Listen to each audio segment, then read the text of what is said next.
Welcome back to KeZaka Stokvel Insights. Now, before the break, we took a look at the Stokvel group Ahanang Mathaka, a Stokvel born from long-standing friendships in a soccer club now thriving as a close-knit support network. Today, our resident expert, Thabiso Masurubele, will share insights on how groups like these can transition from informal social circles structured into financial groups, all while leveraging their strong bonds to achieve sustainable financial growth. Thabiso, welcome and thank you for joining us much more. Now, in order for them to transition into a much more serious financial or achieve serious financial growth rather, they do need to look at their premium decision making. Can you please just give us a bit of information on why is this a challenge for many groups?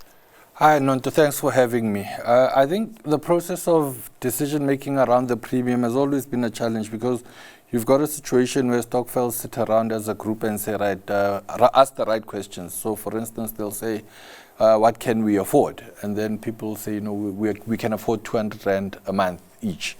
And then the challenge comes in, what are the benefits for that 200 Rand? Now, more often than not, there are calculations that have to take place. So you have to calculate what can your benefit be for 200 Rand.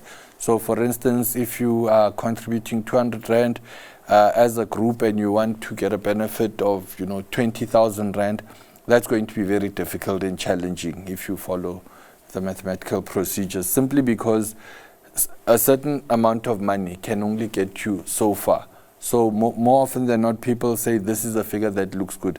And that decision is based on groups having money in their account. And therefore, it seems affordable and it seems practical to be able to have a benefit that actually is not going to be sustainable into the future. So one of the solutions that we always engage groups in is that be realistic around your contribution, the amount that you can contribute, because everyone knows what they can afford. But more importantly, be realistic about your expectation in terms of what benefit can you get for an amount of money that you're paying. So if you're going to be contributing 200 Rand, do not then begin to expect to get 100,000 Rand, because once you start increasing your expectations, you increase the chances of falling to, players who aren't legal. So people will promise you things that are just impractical and unsustainable. So a funeral parlor will say for only 100 Rand, you'll get, a benefit of 50,000 Rand. And we know that, just based on underwriting policies, that benefit is not possible. So as we engage with Stokvels, with many groups, we show them what is realistic from a benefit point of view based on what they can contribute.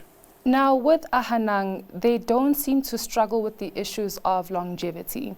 But what are some of the common challenges that we would normally find when it comes to friendship and money? Oil and water.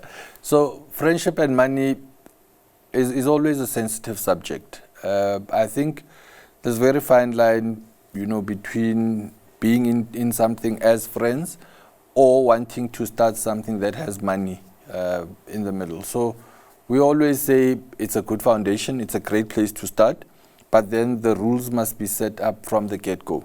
So for instance, if we're going to agree on a constitution and agree that, this is how we're going to be running this group, the decisions that we make mustn't necessarily be based on friendship. So if a perfect example is friends and money is when you have a group, and within a group, you have subgroups. So, and come time to choose leaders in the group, and you say, right, who wants to be the treasurer of the group? The decision making is therefore not based on who has the attributes and the qualities for that particular role. So if you're treasurer of a group or chairperson or someone who's going to be in the executive committee, there are certain qualities and experiences and qualifications that you'd need to have. So if you then place friendship as the deciding factor, you end up saying, I'm going to choose my friend to be the treasurer or to be the secretary simply because they are my friend. That then means that the friendship issue is becoming a problem in the growth of the group. So in as long as members are able to differentiate issues of friendship and issues of running the Stokvel and enabling the Stokvel to grow. So that's where a constitution would then come to play. We encourage members to make sure that their decision making, the friendship part is left at the door as soon as they walk in. And then once they get to a position, you know, normally there are meetings, and then after meetings you get to socialize. That's when the friendship can happen. But once you are inside the meeting, you're not wearing a hat as friends. You're wearing a hat as members of this entity that you want to grow. And just on the topic of governance and constitution, Thabiso, how would you assist them to build a much more effective strategy when it comes to financial transparency?